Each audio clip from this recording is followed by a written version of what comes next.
Hello, welcome friends. Thanks for liking my videos and subscribing to my channel. My name is Tim. Welcome. I do villages related content. The Villages is a 55 plus community located here in Central Florida. And here I am standing on the corner of Burns Street and Daniel Hearns Way, here in the village of Shady Brook. And this home has an address of 1435 Burns Street. This is a designer home. It is a wood-framed home with vinyl siding. This home is listed on the village's website for sale for $330,047. It's a tall pine model. It is 1,476 square feet. And the reason I'm talking about this home is I recently brought you a video of a designer home in the village of Well Point. And I wanted to talk a little bit about the bonds and the bond differences. The costs of the bonds are different here in Shady Brook than in Well Point.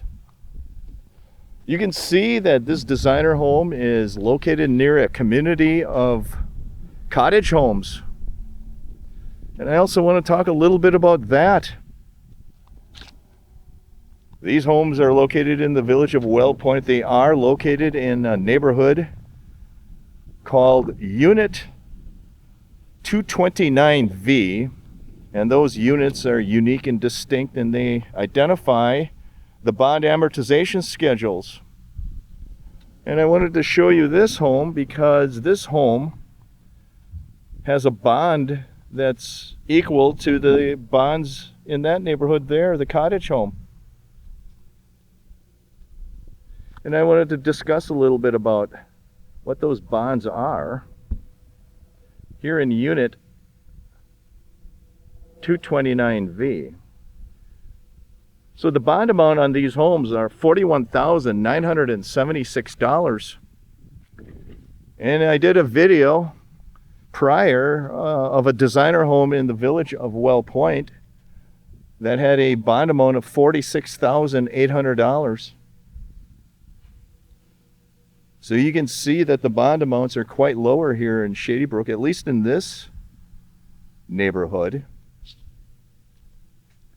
And the bond on that designer home is the same bond as on that home. That home is also located in Unit 229V and has a bond amount of $41,976.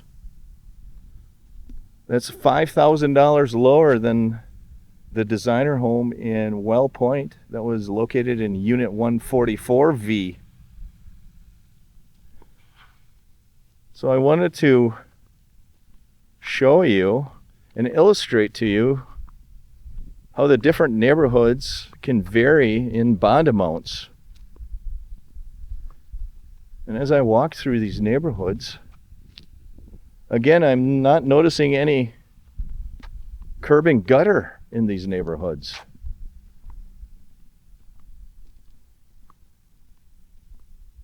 And when I did drive into the neighborhood, one street over, they did have designer homes over there that did have curb and gutter. But here they seem to be mixing in some designer homes with the cottage homes. And they're not putting the curb and gutter on the sides of the street. They have the stormwater in the middle of the street.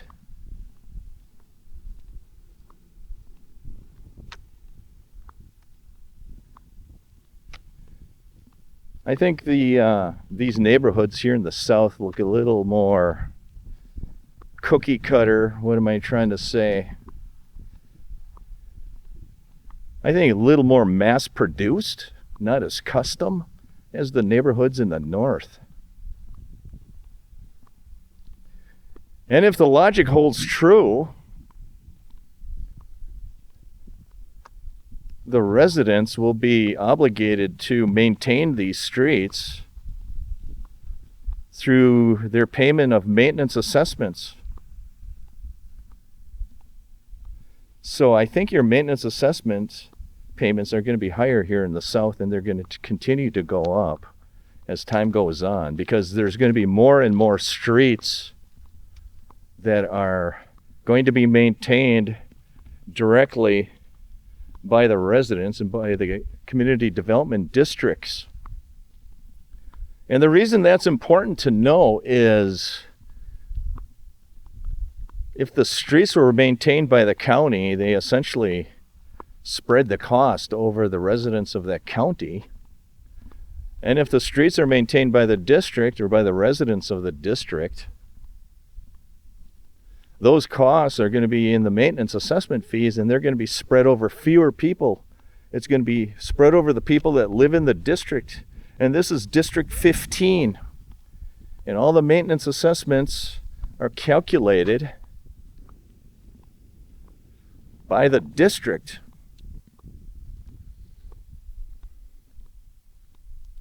And there are a lot fewer people that live in District 15 than live in the entire county. These homes are located in Sumter County.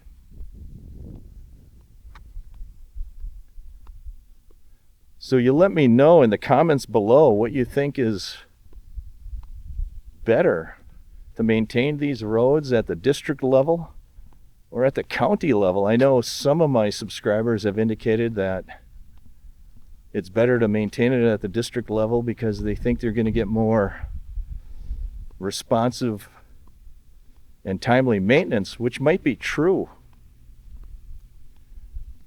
But the point I'm making is that the way they construct these streets, there's going to be a lot more maintenance than if they constructed these streets with curb and gutter. And I discussed in a prior video that the district property management team, they maintain these streets, at least the streets that have the storm sewers in the middle of the street, and they have a schedule. They have regular routine maintenance on these streets. Every 5 years they do a rejuvenation of these streets. I wonder if they're going to continue those schedules here in the south. A rejuvenation means that they put tar and stone coating on the top every 5 years, so the streets don't degrade. They put tar and stones on the top, and that's the time of the year that you want to wash your car a lot and remove the tar from the side of your car. And then every 15 or 20 years they will do what they call a mill and overlay to these streets. That's where they essentially grind off the top 2 inches of the street and they replace it with a new asphalt. Every 15 or 20 years they will do that. And those are going to come at the expenses of the residents in District 15, not the residents of the county. So I think the maintenance assessment costs are going to be a lot higher here in the southern part of the villages for that reason, because most of these roads are going to be maintained by the district, unless they change their philosophy.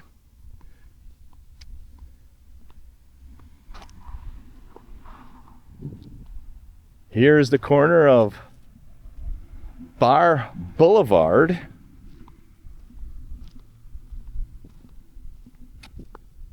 And I'm looking what the other street is, what the street we are on here is. Bar Boulevard and Hearns Loop. That's the entrance to this neighborhood right here. And you can see this street has curb and gutter on the side, but that street does not. So you're going to see a cost shift to maintain these streets. That's what I suspect. You're going to see a cost shift from the county level to the district level. Here they are building a lot of tilt wall constructed homes here in the village of Shady Brook. There's a crane that's used to lift the walls into place.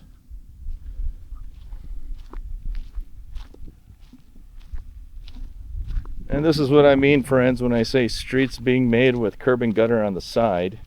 That's traditionally how they were made in the north.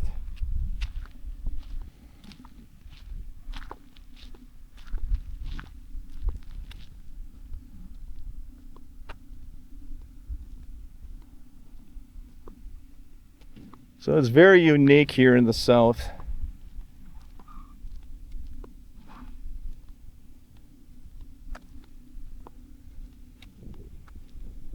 I don't know which way is better. I agree with one of my subscribers' comments where I think the district, if they maintain the street, you're going to have more regular routine maintenance. But that's going to come at a price. And I think your maintenance assessments here in the south are going to be quite a bit larger than what you pay in the north.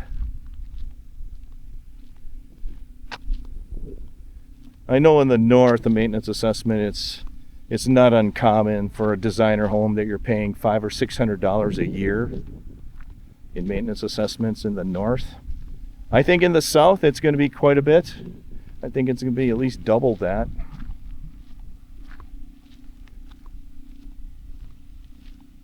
Here we are on the corner of Hearns Loop and Hearns Loop. Look at that.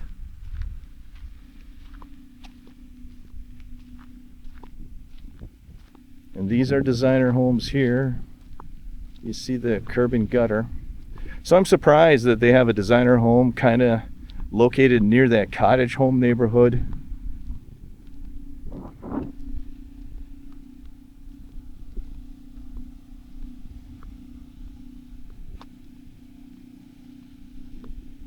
So if you purchase that designer home that I showed you earlier in the video, you have a bond of $41,000. That's similar to a bond you would expect on a cottage home.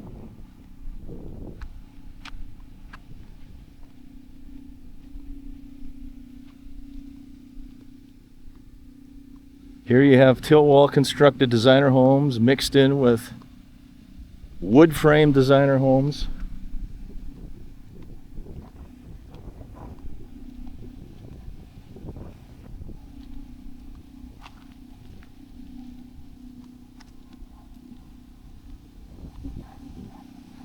I know a lot of my subscribers have indicated they would never purchase a wood-framed home here in Florida due to hurricane winds.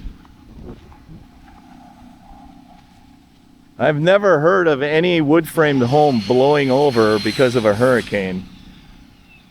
The only thing I really hear of during hurricane is damage to the roof shingles. The roof shingles blow off. I have never heard of a home blowing over or walls falling over because of hurricane winds.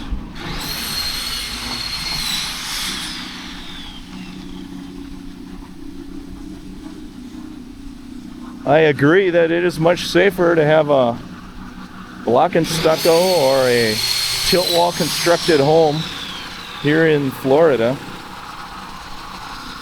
But I don't think these wood-framed homes are as dangerous as some people think they are. There's always a contractor working.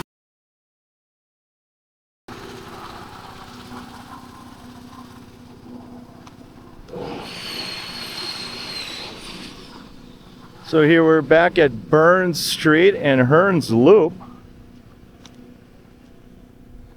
And right down there is where the designer home was. And as I continue down Hearns Loop, these are designer homes here, but they have a designer home right over there as well.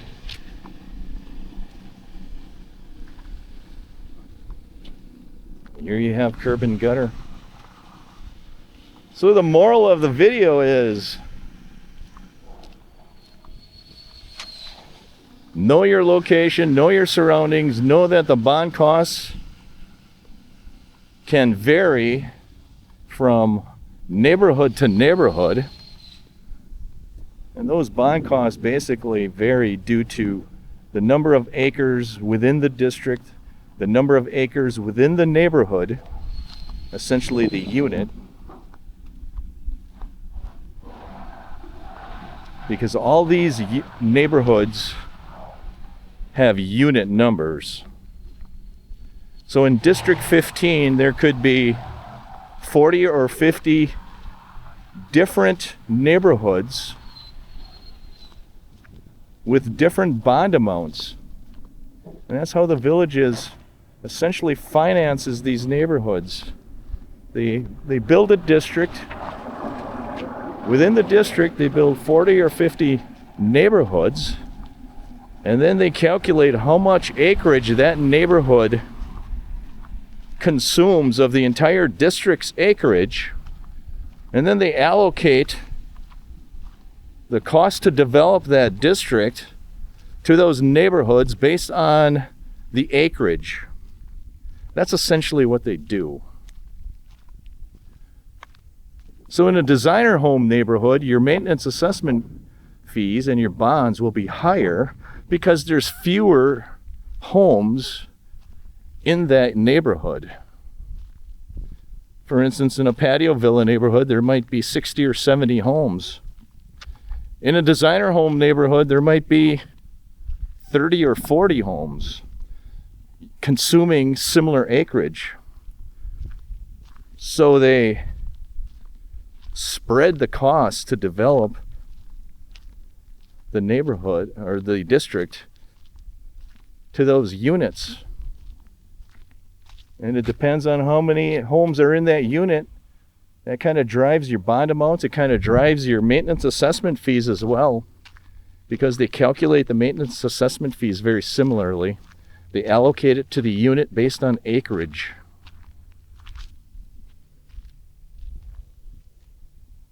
And there is the Campbell Villas right there. Now I'm standing on the street of Darren Drive. On the corner of Darren Drive and Hearns Loop.